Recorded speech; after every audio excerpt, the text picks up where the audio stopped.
Thank you, Sam. It is our top story today, the launch of U.S. Space Command, which will be landing right here in Colorado Springs with a ceremony hosted by President Trump and Vice President Pence at the White House. News 5's Jessica Barretto joins us live from the gates at Peterson with more on how this will be such a critical part of defending our country moving forward. Jessica.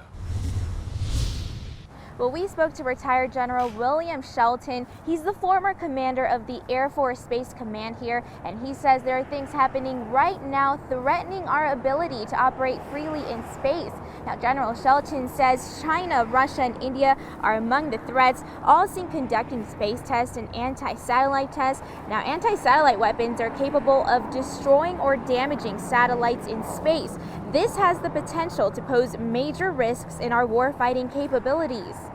It's much like cyber, where it's an unseen enemy, so to speak, out in space, but nevertheless, it's very important in that it's foundational. Space capability is foundational to everything we do in warfighting.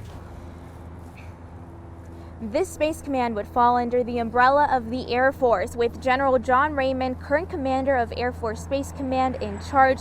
General Shelton says he expects temporary headquarters here at Peterson to ramp up quickly with existing staff and infrastructure, which bodes well for the future if Colorado Springs is selected as its permanent home. Now, U.S. Space Command is the first step in creating the U.S. Space Force that was approved by President Trump back in February, and it establishes a brand new military branch to go along with the Army, Navy, Air Force, Marines, and Coast Guard. It's pending congressional approval, but it's expected to be up and running within the next 2 years. Always watching out for you, Southern Colorado. Jessica Barretto, News 5.